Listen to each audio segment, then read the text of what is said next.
Welcome to Iron Butterfly Podcast. My name is Megan Jaffer. And I'm Katie Hopkins, and we'll be your hosts. We created Iron Butterfly Podcast in honor of Eloise Page, the original Iron Butterfly. Our podcast continues her legacy, inviting the unsung heroines of the United States intelligence community to share their stories with aspiring leaders like you. On today's episode, we are joined by Durall. From bilingual research tech to leading transformation at the highest levels, Cece brings a curious mind, a calm presence, and a caring heart to every leadership challenge. She's the CEO of CD Possibilities, where she helps leaders find clarity, courage, and yes, possibilities. Before building her coaching empire, she held powerhouse roles like the Chief of Workforce Development and Chief of Strategy and Assessments. Basically, she was chief of getting stuff done. And off the clock, she loves to ski and swim, outplay you at cards, or watch movies. We're going to have to find out which ones are her favorite.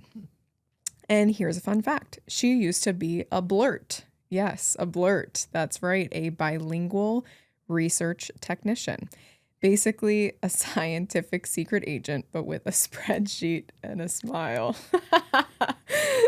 Amanda generated that bio, and I really enjoyed it. So thank you for that, Amanda. Well, Cece, welcome to Iron Butterfly Podcast. Thank you so much. I'm really humbled to be invited and be a part of this program with all these other amazing women. Totally. So thank you.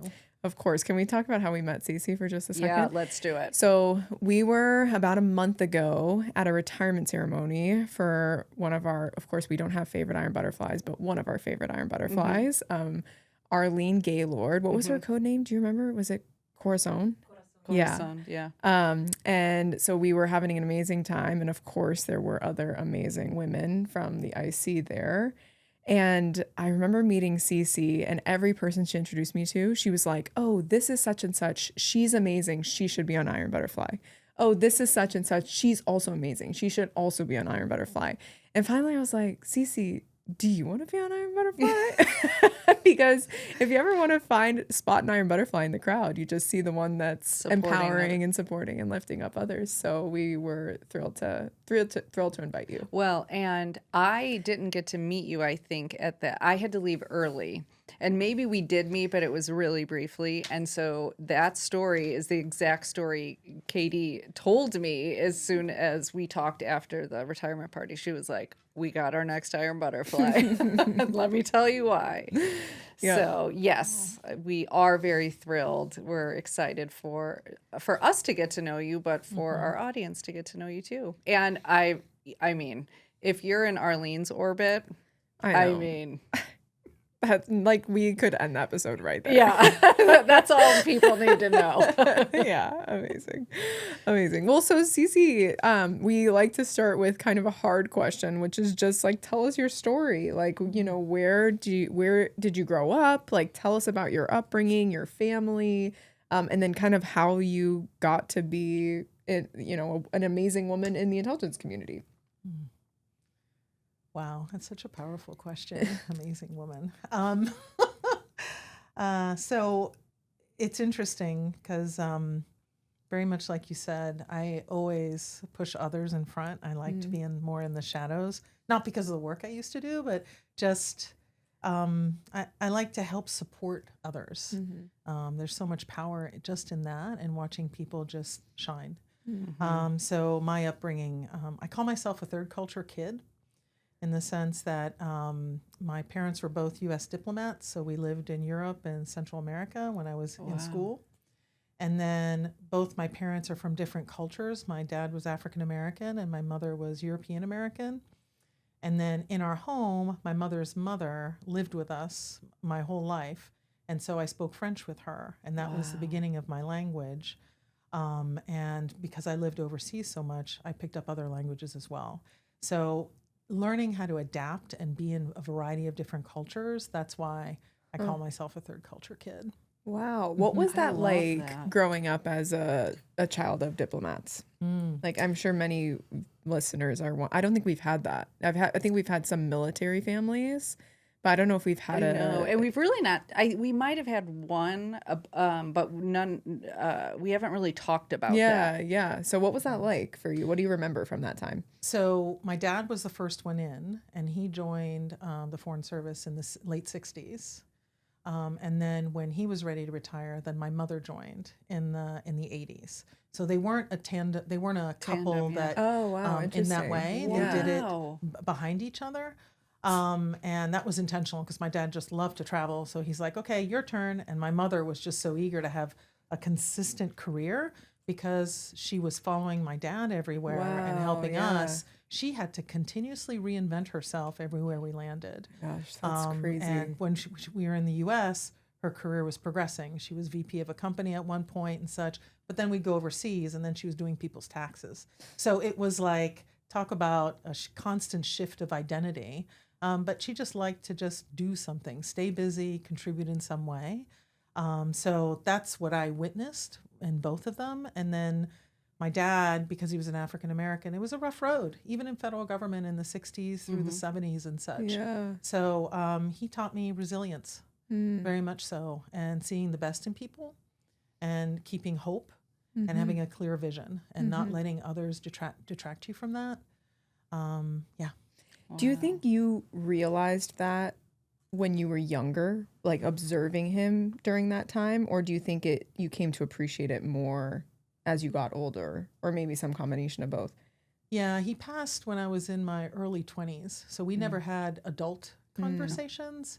And in the 70s, when I was in my formative years, he was traveling all the time. So we didn't spend that much time together. So I would say it was probably more an observation after the fact. And also hearing from my cousins, because he was one of 10 children. Oh, wow. And they were dirt poor, where he never talked very much about his life, his early life. It was really through his brothers, my uncles, that I learned about it, and my cousins. But they had a one-room house with the 10 kids and a dirt floor. And then when my grandfather had enough money, he built a second room for just him and his wife. And then the kids, so dirt poor, selling fruit on the side of the road. And eventually through a career, not a career, but several years in the military, he pulled himself out. And then met my mom overseas, and that was the beginning of their journey. So he always had vision. He always knew he did not need to be limited by others, that there's just endless ways by which you can find purpose and you can give. Wow. So, I mean, you had great role models. So Yeah. I think I can guess, where the spark of serving comes from. But so where did you, when you were going to school, let's say through high school and you're going into college, did you know what you wanted to do? Did you know what you wanted to major in? Did you know that eventually you were going to have a life of public service? Absolutely not. No, I enjoyed fully my college years because I finally had some form of stability at a university for 3 years straight. Got to know some really amazing women, in fact, with whom I'm still friends. We're going to celebrate one of their retirements next Tuesday. 40 years, closest friends, and no, had absolutely no clue. I just knew I loved to speak foreign languages, and I like to help people make meaning in some way, shape, or form. So simultaneous interpretation was something I truly enjoyed, and I would do that all the time with family because I would take like friends when we'd go visit France, where I had cousins and everything, and I'd be simultaneously interpreting, and it was just natural to me. Yeah. Because I dreamt in French, dreamt in English, and everything. It was all natural, but I really enjoyed it. So the idea that I could make money doing something like that, I'm like, I still Sign remember me going. up. Yeah, I still remember going to the career center. And looking up what are the jobs that take languages. And for the most part, it was a lot of private sector at the time because multinationals were starting to emerge. This was the late 80s. I did see my parents in the State Department. But to be frank, hearing the stories of my dad's experience, didn't seem like a very attractive culture to me. Yeah. Welcoming in that way. So I was like, I'm not sure I want to do that. Now, my brother, who's 10 and a half years older than me, he went the Navy route. It's funny because he used to watch a Navy TV show. Oh goodness, Petticoat Junction, maybe. what it was. Anyways, he fell in love with the Navy in that way, and he was able to get into the Naval Academy, and he had a 20-year career. I knew I didn't want to do military service either, but I figured there's got to be some way in which I can give with my languages. And So when you were in university, did you study, like you had it from home, right? Like you're a native speaker, but did you take languages in at university as well? yeah, because I said at one point I was quadrilingual. So when I was really little, in the 5 to 7, 8 years old, we were living in Italy, and I left that country fluent. And then later in high school years, I was in Panama, so I was speaking Spanish fluently. I would get the two mixed up because they're so close. So when I got to college, I started taking language classes really to help with being able to write some of those languages. French was not a problem because I even went to French schools when I was in middle school and elementary school. So I was always completely fluent in that one. But being able to maintain, that's work. Being able to maintain proficiency in several languages. I can't say I can speak in the other two very well anymore. I can understand them, but being able to have the vocabulary ready Yeah. at hand, that's more It's difficult. a practice. Yeah. Yeah. Can I ask a super nerdy question about languages? Just because I think it's so interesting when people speak multiple languages. Like, do you find that it actually changed the way that you processed information or thought through information or expressed ideas, like in those different languages? Yeah, and I saw that more. I start to see analogies to that when I started leading organizations or leading teams in terms of really trying to understand people's identity and where they might be coming from. So not just socioeconomic, but just if they spoke foreign languages, how did they? Because every language is really a blueprint of a culture, right? And as you see cultures evolve, there's new languages that form, new vocabulary that forms. And so to your point, in some languages, there aren't certain expressions, for Right. instance. So it can be limiting when you're trying to make meaning between cultures, Right. or it could be expanding in some way. Wow. That's super interesting. Do you have any memories of that, of like how it could be limiting or how it could be expanding? Yeah, a specific example, no. I just remember that, I'm trying to think, it was from English into Latin languages, very simply, that there's more descriptive adjectives, it seems, in like French than there is in English. English is a lot more direct Yeah. and to the point. Interesting. Wow. That's so interesting. And in fact, I remember when I was in my master's and I'd have my husband, who's American born, check some of my papers. He's like, my gosh, can you stop with the run-on sentences? Because I would just perpetually just explain to the nth degree Yeah. because that's what I was used to in middle school when I was writing papers and Yeah. stuff. So it's a part of my brain. Yeah, totally. That's so interesting. It's like a form of music, kind of. Like that's really interesting to think about. So you study language in college, and then what? Like, where do you go from there? Yeah, so I studied language and I also studied business because both my parents went into State Department because they were accountants. So that's what I was familiar with. And my goodness, if you've got a background in accounting, you can pretty much always find a job, bookkeeping, something. So kind of a survival skill. And let's see, from there I went into the federal government, but I didn't go into the intelligence community. I went into the Federal Deposit Insurance Corporation. How did I find my way there? Because back in the late 80s, you would take a typing test. And then based on your score, they would send you out to whichever agency needed somebody with that skill set, which is a fast typist or if you have any other skills. So I landed up at FDIC. I was working with attorneys and I thought, this is something I might want to pursue. And my dad really liked the idea of me becoming an attorney. So I said, well, let me try paralegal first. So I went and pursued studies actually overseas in France and did international trade law and became a paralegal. It's just when I came back after that experience, because I'd left the federal government to do it, I had no network in the private sector at all because my parents were feds. We didn't really know anybody. And because they were always overseas, they had plenty of foreign partners, but not within the US so much. So through that experience, I worked in at Pier 1, and I loved engaging with people. I loved just selling things and helping people see what looks right on them and everything. So I saw how much of an extrovert I was, you could say.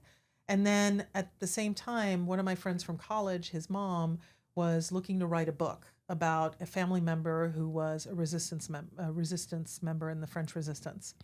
And so she said, "Wow, you speak French fluently. Why don't you come?"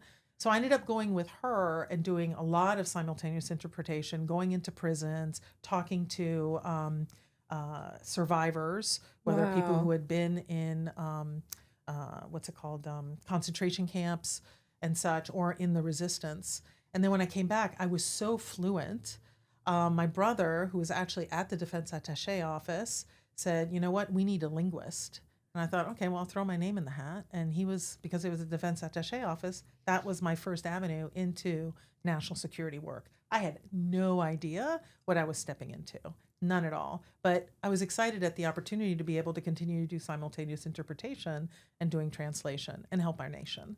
That's really fascinating. Yeah, that is. I mean, there's so many nuggets right there. I'm I know. like, wow. Okay, so you become an interpreter. A blurt. A blurt. Oh, a blurt. A blurt. So you Which become- has to be one of the funnest job Yeah, titles to say of all time. for sure. And so did you love it?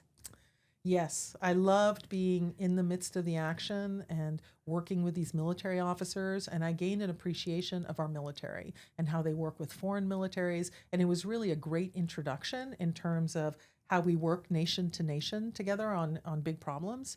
And when I was there, especially the last year I was there, was the 50th anniversary of D-Day, the landing of D-Day. So getting an opportunity to meet all these veterans who were trying to find either it was French citizen trying to find the American veteran who had saved their town, and being part of those conversations so they can find each other.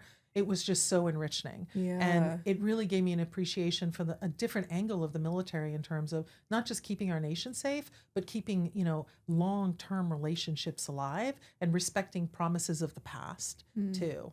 It was just absolutely amazing. What makes a good, I always find it, so I speak a second language too. And I always find it fascinating when I watch interpreters, like, if you're watching like a big, political world event, right? And then they have their interpreters go up as they're giving the speeches and whatever, and they're doing that. I find it, is it difficult? I know that's like a very simple question, but people talk fast, right? And they talk fast, and you have to get exactly the gist of what they're saying, especially when you're working, let's say, in national security or on political issues, because one turn of phrase that's wrong could really screw up a relationship. Yeah. Well, I always find it fascinating too, because so much is said not just by words, but like Yeah. by tone, by like body language. So I always find it super interesting too. But I think interpreters can typically like capture a lot of that.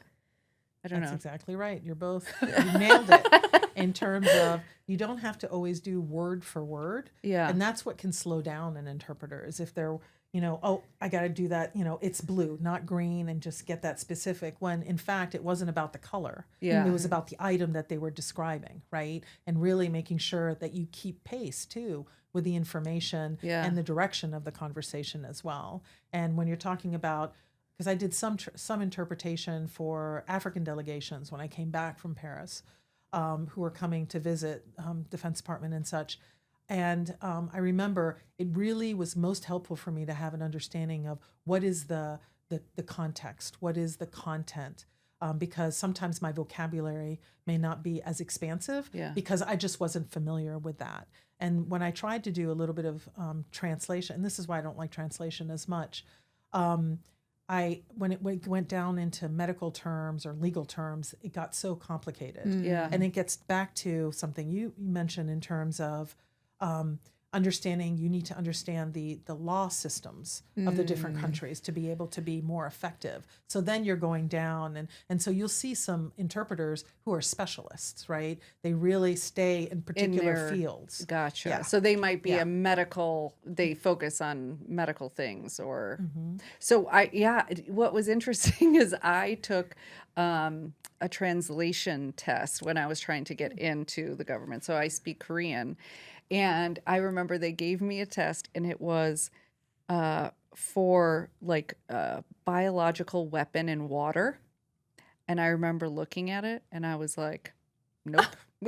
Like I can't, there's no way. Like I Wow. don't know this at all. I don't know any of these words.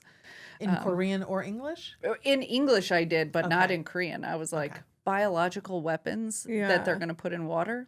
No. Yeah, it's interesting because when one of my first jobs, we were working with this German researcher, or no, he was Portuguese, but he was in Germany doing research on like model-based systems engineering or like some really technical topic. And I thought it was fascinating that he said he couldn't have actually given that technical presentation in his native language because like the terms were so specific Wow. to that language Yeah. and like he had been steeped in that. Oh, yeah. It's just fascinating. Like there are so many layers to it. Yeah. Absolutely. Yeah. So how long did you do that job? It sounds like you loved it. Like Yeah, that was one of my favorite gigs. It was 3 years. okay. Yeah. And then I came back and I got strongly encouraged to be an analyst. And I say it that way because at that time it was very much a lot of reading and writing and such, but I'm an extrovert, right? So Yeah. I always found myself out of my seat, going to meet peers, talking to peers about things and such, and not doing the writing. So Well, and let's honestly, talk about it. some analysts hate talking about it too. Like when you call them or something, they're like, "What are you doing? Why are you talking to me? Just read the report." So I was kind of the reverse in that regard. So I lasted in that probably about 5-6 years. And where was that at? That was in Defense Department. Okay. And then from there, I progressed and found that I kept volunteering for opportunities to look at how organizations function and the relationships between different work roles and how they weren't working together, or whether it was why don't we have enough talent to be able to do a particular task and such. So I kept volunteering for these opportunities, and I realized I'm far more energized by these conversations than following global trends. So I thought, you know what? I think it's time for me to refocus internally. And because I'd been an analyst and I hadn't been in very long, I made it up to I was a what was it called, a senior analyst by the time I transferred over. That 9/11 hit, and that's when we had a flood of people that we were hiring. Yeah. And we needed people to be willing to understand how do you integrate these folks in Yeah. a very quick fashion and ensure that we're as best as possible matching skill sets with roles, ensuring that they have the support to be effective. And you can't put that all on managers. And this was after a very long time of a hiring freeze in the Defense Department. So those skills and the understanding behind that was lost. So I found myself leading because I had just experienced it. Because when I came in, I was just a handful of folks who were being hired as analysts. And I had to really, thank goodness I was an extrovert, because that's how I learned how to be an analyst. I kept talking to people and trying to understand, all the different techniques and such. And there was really not very much of a formal training program back then either. So when 9/11 hit, I volunteered to be in something called Analytic Development Shop, and eventually I went to lead that. And that was developing career paths, that was developing robust training, all those different aspects of really ensuring that people knew how to do the job and that they were working well together. That must have been a really interesting time to do that because I know even like analytic tradecraft was changing at that time. And I'm sure you drew on what you knew about being an analyst, but I feel like it was also partly a huge change and shift in how the community was doing that. Was that your experience? And it wasn't, and there was also a lot of debates on, where are we going to put the talent? What functions are we going to cover down on and everything?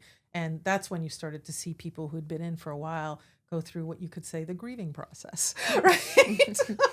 The shock, the awe, and then eventually just coming to acceptance. And that could take time for some, less time for others. And so going back to your point, where were these junior analysts going to get that kind of mentorship? Yeah. So I developed mentoring circles, which they had never had before. Oh, The idea wow. of you get two of your best who are spreading that knowledge to groups. And then what came out of it is not just the knowledge sharing, but also cohorts. And then these people could count on each other and work together. So yeah, I had to create that entire infrastructure, and it was not easy. And to your earlier point, a lot of analysts don't like to talk about what they do. So Yeah. trying to find people who would be good as teachers was a challenge too. Wow. Yeah. I feel like we take for granted because we've been involved in so many mentorship organizations. Like, I can't even imagine a world in the government where that doesn't exist. It's like Yeah. pretty amazing to think about how you literally had to build that from the ground up. Yeah. Yeah. It was, and I had some challenges. Some people just could not grasp what we were doing. So it took a while to really show the results, the ROI of this, Yeah. this The approach. importance of it. Yeah. Yeah, and the importance of it, exactly. And that became not too hard because we started to see an exodus. People who were told, were raising their hand because they wanted to serve their nation, and then were thrust into positions that They weren't they ready. just could not feel the connection, Yeah. right? They just felt like they were doing, tactical tasks and were lost. And so they punched out. They found NGOs, they found, other ways by which to contribute. We didn't have AI back then, but, it was just, we didn't keep people as well as a result. And it was quite an investment to hire them. As you know, a clearance is expensive. Yeah. So, yeah. That's super interesting. Yeah. And so what came after that? So, spent about, at that point, I was probably in maybe 13, 14, 15 years, something like that. And I had kids. I had two little kids under the age of 4.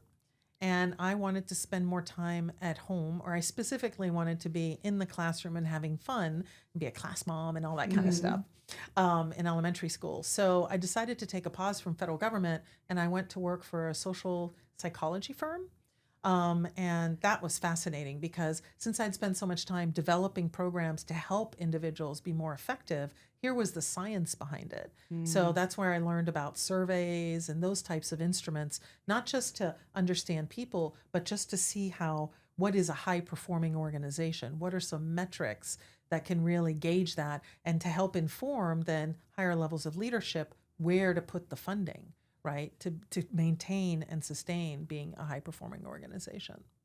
And so how long did you do that, and kind of so you could be with your kids? And, Yeah, that was 4 years. Okay. And I thought it was going to be working in support of other parts of federal government because I was very curious about the education department and health and human services. But because of my clearance, they threw me back into the intelligence community, which was fine. Because I had an opportunity to work with the University of Maryland on one of their projects where they were really trying to understand cultures. I can't remember the specifics of that particular project, but I just was so in awe of watching researchers go to such detail to really understand problem sets, but not being able to communicate it out. Yeah. So at one point, I was leading a team and we called it knowledge transfer. It was taking all the money we'd spent, government money we had spent on research and turning it into something actionable. I mean, that sounds so basic. No, Yeah. but that's like it's like a different type of interpretation, right? Exactly. And so what organization were you working with when you were doing that? That was still the social psychology firm. Oh, okay. Yeah. Okay. So, and then after that, OD&I was probably one and a half years old at that point. And I was asked if I might consider coming back into federal government and coming into one of their roles because I had been working with academia so well. That's the job they hired me into, is to work with the partnerships between academia and federal agencies.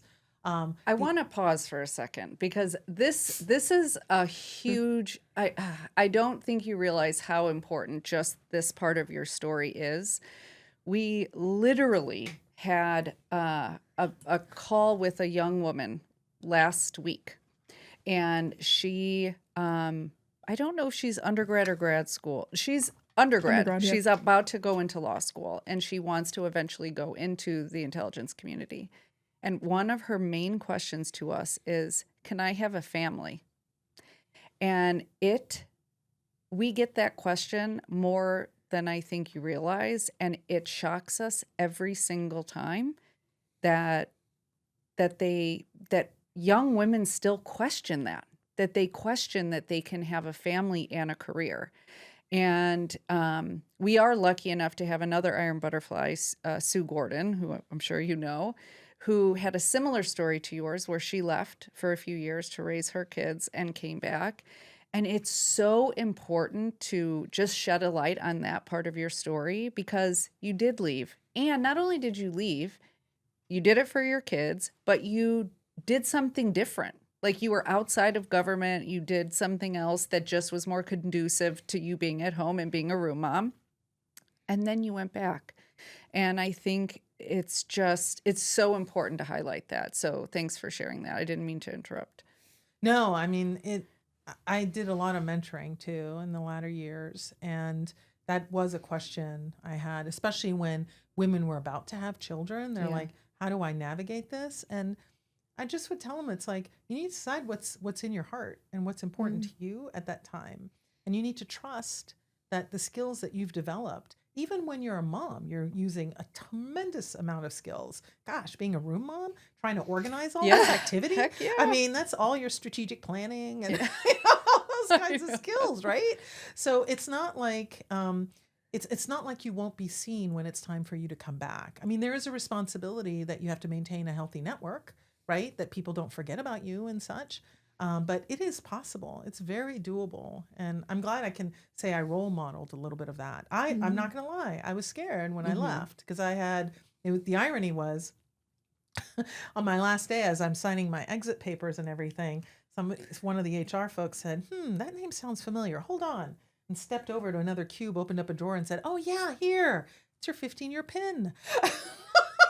Oh, luckily they remembered. Otherwise I never would have seen the pin. But and it made me reflect. It's like, wow, I'm leaving the stability of 15 years, guaranteed salary and everything, going into the private sector, all the assumptions around they quickly fire you and all that kind of stuff. But I thought, you know what? I'm just going to make the best of it. And a lot of that does come from watching my mom constantly reinventing herself. I was going to say, that's exactly what I heard when you first said that. You reinvented yourself even in that short period so many times.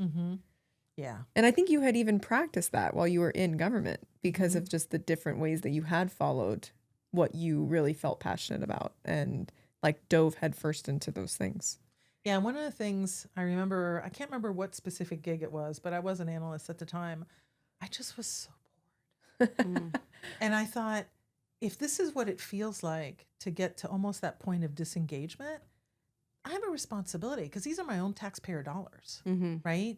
So why can't I find a place where I'm energized and I'm giving my best, right? Where it's like I'm continuously learning and I'm helping the organization evolve. That's two different types of people. And I thought, you know what? I don't want to be, weight on an institution or an organization. I want to be leading, and I want to be, a strong player. Yeah. So how can I do that? And that's how I started to pivot away from global trends and more into because I thought, keeping the nation safe. Yes, there's policies, there's all the démarches and all the international engagements and everything, but those are not effective unless the people are, right? The humans behind it. Yeah. And I became curious about that. And that's when I thought, let me focus internally and understand how we grow these people. Because one of the things in my story, specifically about my maternal grandmother, and I discovered this when I was working with that researcher, is she had been arrested by the Nazis. She was incarcerated for a month.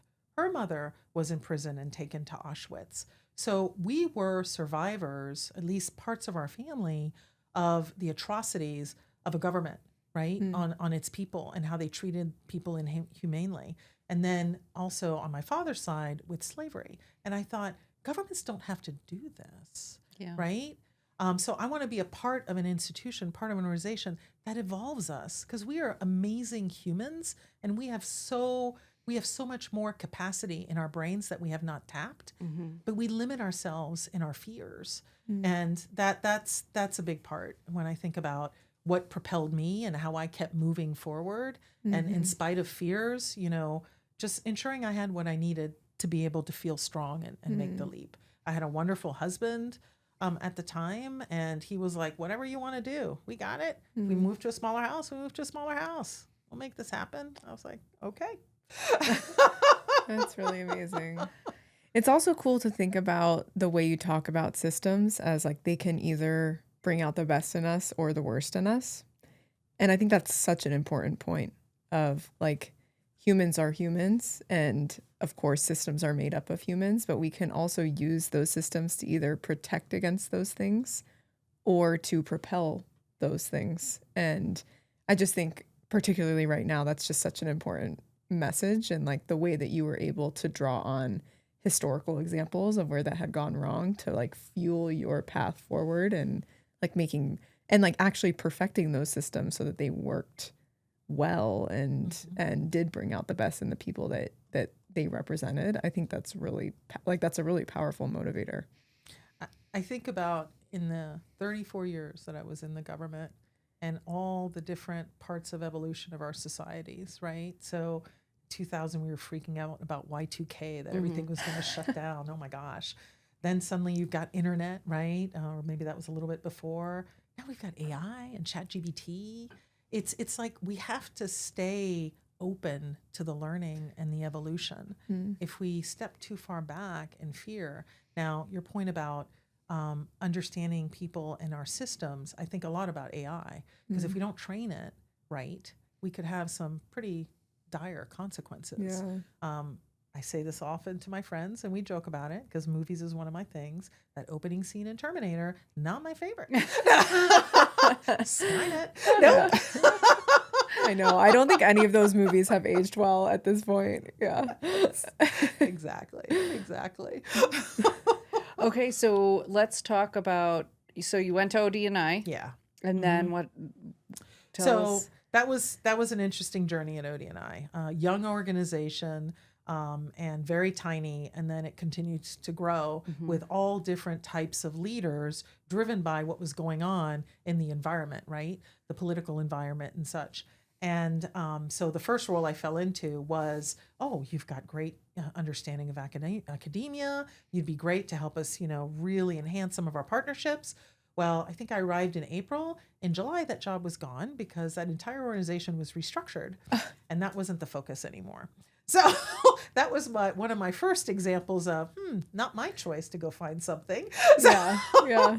But, I just pulled together all my skills and such and figured out where I was going to go next. So I landed doing lessons learned work, which was fantastic and so interesting. Going to visit places like in the Army, I think it's Fort Leavenworth, where they have a center for lessons learned, and understanding how the military weaves the lessons of the past into how they develop their leaders and such. So tried to do the same thing. That job lasted, I think, a year and a half, and then they decided to move those functions somewhere else. So I had to reinvent myself again, and that was one of my best jobs too, and that was working back in language and really developing resources or working with academia to find the resources to help people understand a variety of different cultures. And also it was a big focus. This is probably 10, 12 years after September 11th.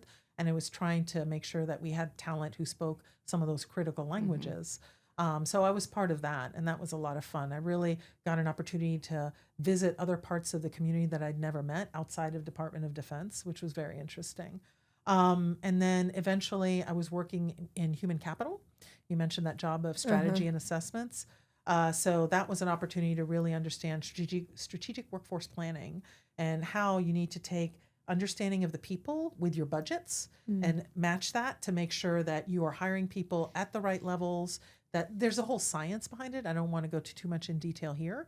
But just really bringing that skill and understanding to help these organizations be more high performing in that way.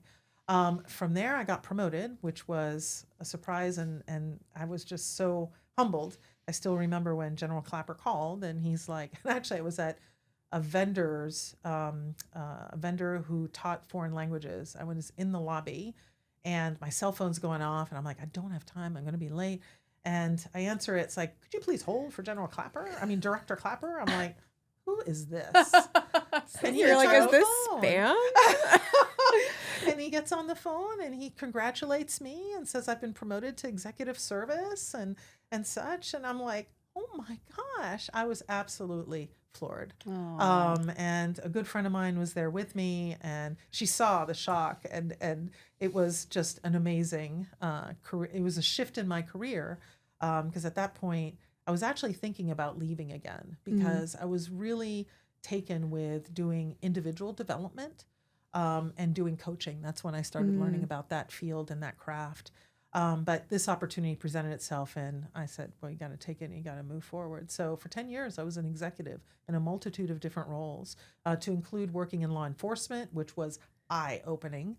Workforce development, that was fantastic. That was a job in law enforcement where I was helping develop career paths, training programs, promotion processes, everything for about 5 work roles, and really understanding the impact they're having, in the regional places where they were located, in their headquarters elements, understanding those distinctions and everything.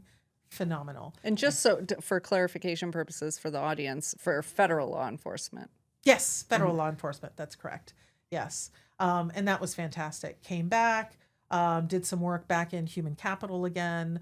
That's when we were starting to put pen to paper on really formalizing some of these partnerships with private sector and opening up the opportunity for people to go work in the private sector if you're fed, or come in from the private sector and such, and really understanding how we can do that in a very effective way. And let's see, let me speed through. And then my last job, which was great, and it was going back into core mission and being the executive director of a center at ODNI, Oh, wow. which was phenomenal.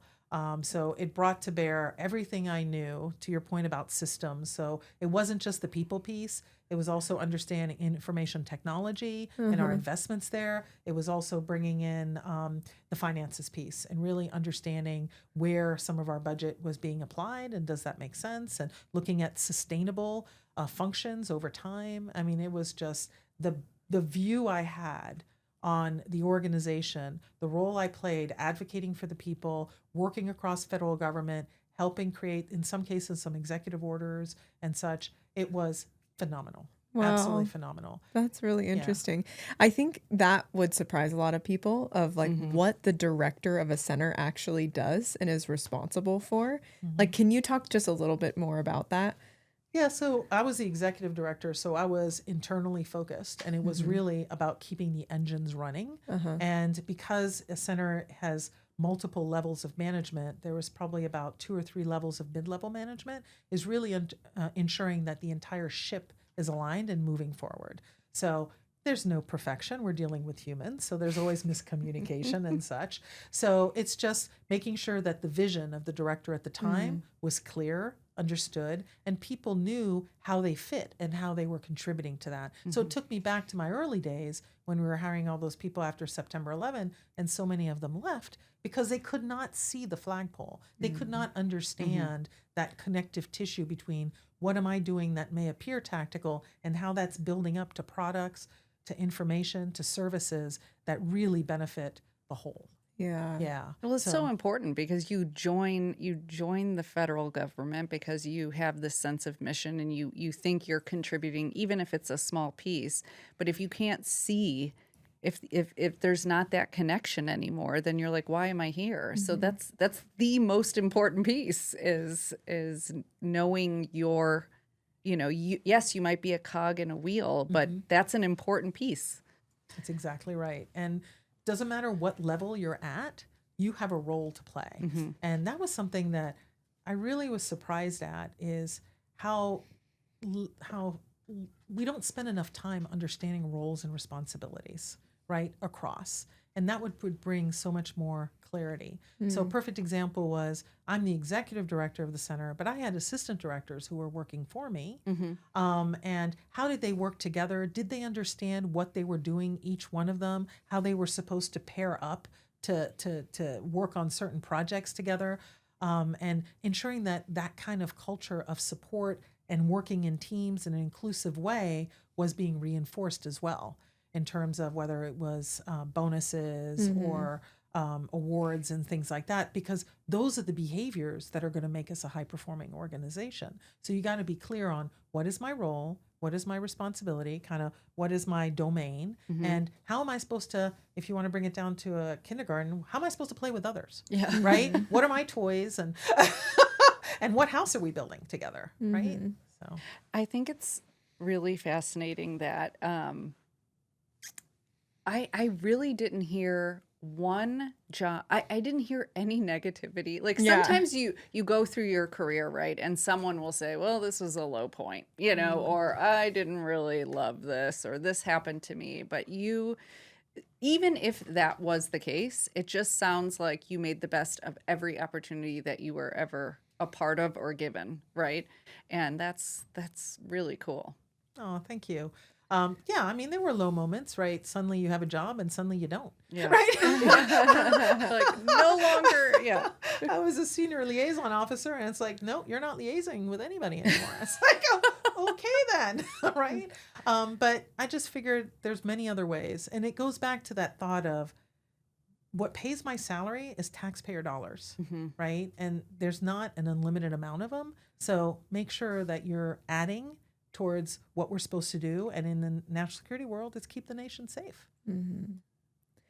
So you've had such an amazing and diverse career, right? And one of the questions we like to ask is about the butterfly effect, which is this idea that we like to talk about, that there are these actions that you can take that have these outsized effects over time. And I'm curious, when you look back on your career, are there moments where you see real impact that you were able to have, whether that's like on people, on the organizations you were a part of, and the systems that you built, like even globally? Like what are the moments like that really come to mind for you, where you really felt that impact? So it wasn't that long ago that I had my retirement ceremony. And that was so touching to me, because I had people who came even from that first job I had, right? And just looking across the room and seeing the people in the room really brought back my entire career to me. And then the folks who spoke too, hearing what they, their perspective on the impact or how I touched them and why they decided to speak in the first place. That's where I started to really hear more about what kind of impact I had. And when I think about on an individual basis, especially in the last job too, is working with the leaders, right? And helping them understand how to be vulnerable and how to partner together, and really lean into some leadership skills that they may not have been taught, or that might not be necessarily part of them, but that if they don't start to enhance themselves, there's going to be a loss. And when I think about that is specifically is just something as basic as active listening. Yeah. Just watch how much you talk. I think that needs to be in Leadership 101. I think it is, But but I think some people people still don't- struggle with it. Right? So I think that's one example in terms of like really at an individual basis. And also when I was working and leading teams on programs, and I wasn't, I wasn't doing people's performance appraisals, even there, just ensuring that everybody's heard, because there's so many different perspectives. And if they're on your team, they might see something you don't see. Yeah. Right. And when I was an analyst, that was the case. So when I was leading teams, if somebody hadn't spoke up because somebody else had taken all the oxygen, pause.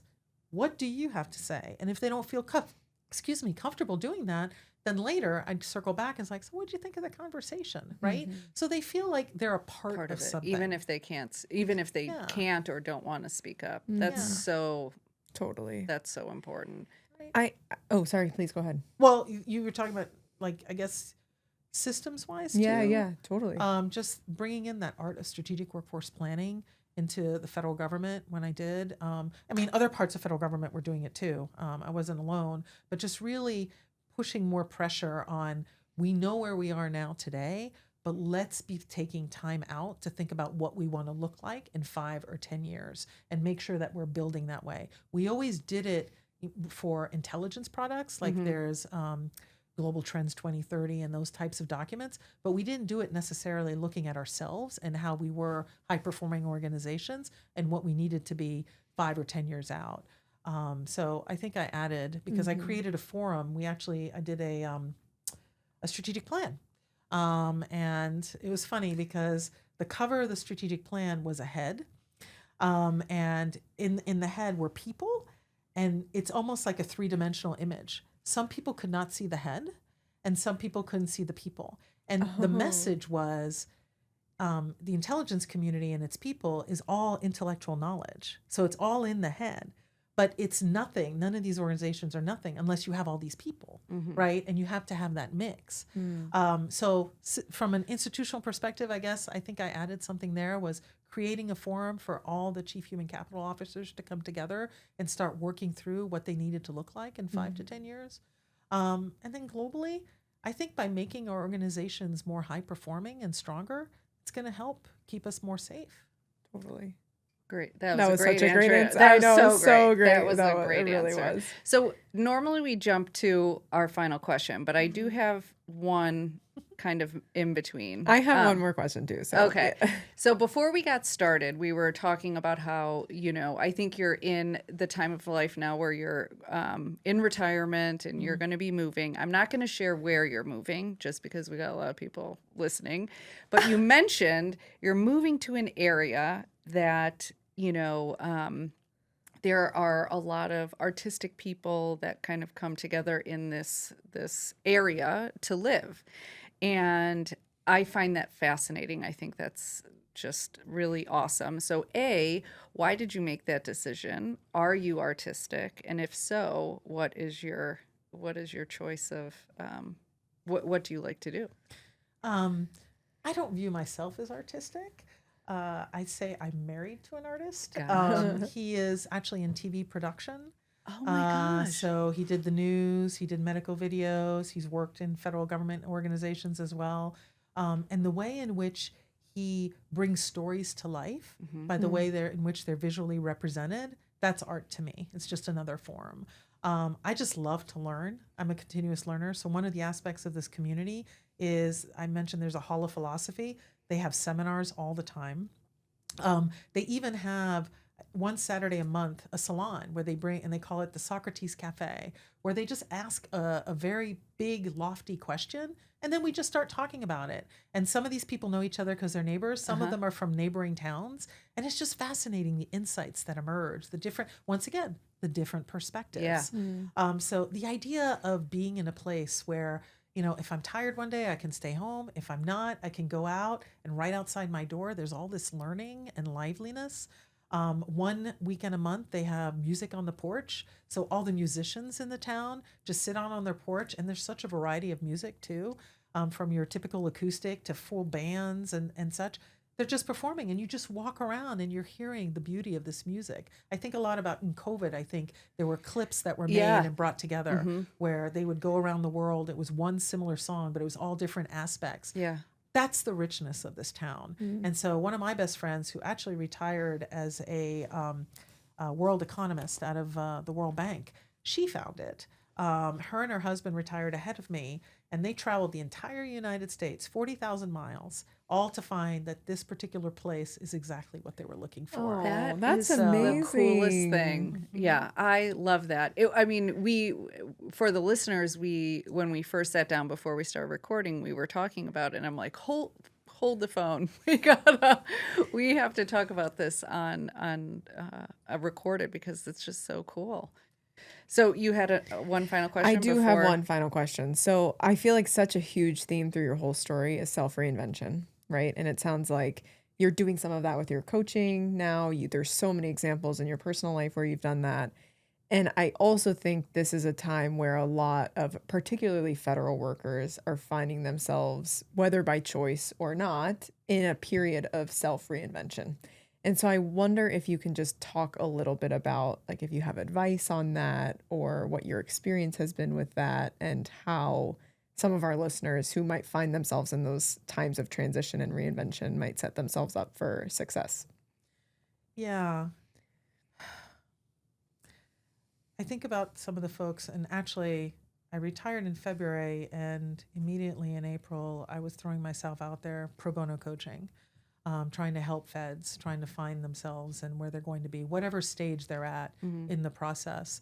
And some of those conversations, it was such a loss of identity associated with that particular role. And what I offer up to people is, remember, you're an entire human being. You've had multiple years on this planet. All your experiences make you unique. So you just need to find where you need to plug in. And if you're open to doing something completely different and lean into it, you'd be really amazed at what might turn on for you. And so be bold, and, honor the fear that you might be feeling, but don't let it take over. Many of us have, or I think all of us have, some form of inner critic, for instance. And remember that inner critic comes from trying to warn you about something, but it's not necessarily to make you stop completely. It's really, how do you navigate some of the things that might be ahead of you?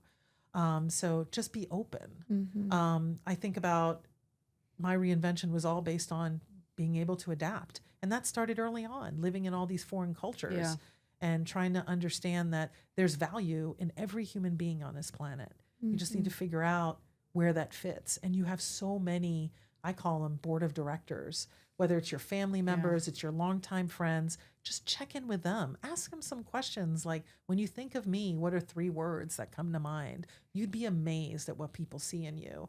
So every human being is valuable. Don't, stay close to your own values and just remember your uniqueness. I love that answer. I also love what you said about identity too, because I think particularly in the national security space, our work and just public service in general, our work is so important to us and it is so intertwined with that purpose that I think it is easy to confuse it with your identity. But everyone is so much more than just what they do for work. And I love the way you just talk about integrating those different sides when you're thinking about what comes next. So I love that. I think that was a perfect way to end. Yes. Well, we do have one more question, which I think you know what it is, I hope. So we end each episode in the name of our podcast, which is Iron Butterfly. It was named after Eloise Page, the code name for the first chief of station at CIA. So if you could give yourself a code name, what would it be and why? I'd be a wave rider. And I say that because it's so cool. One of the places where I derive the most calm is in water. I love to swim. I love to be at the ocean, watching waves. And when I think about it, that has been representative of my career is I was jumping from wave to wave and surfing those waves. So I'm a wave rider. And sometimes the waves would throw me off and I'd have to, catch my breath and kind of get centered and then get back on that surfboard. And then sometimes I was, riding some of the highest waves possible. So I'd say I'm a wave rider. That is great. That is so great. It is. Well, first and foremost, thank you for your service. Thank you for coming today. Thank you for sharing your story with all of us. We learned a lot, and I think this is very special. So thank you. And thanks for giving us so many recommendations for future Iron Butterflies. It's my pleasure. I think this program is phenomenal. And as many people as I can spread this to, I will. Oh, thank you. Thank you so much. This has been an episode of Iron Butterfly Podcast. To learn more about Iron Butterfly Media, visit our website at www.ironbutterflymedia.com. If you like the show, please be sure to rate, review, and subscribe, and follow Iron Butterfly on social media for bonus content. You can also support us on Patreon. Lastly, we want to thank our producer, Amanda Young, and the entire Iron Butterfly team. Stay fierce, and we'll talk next time.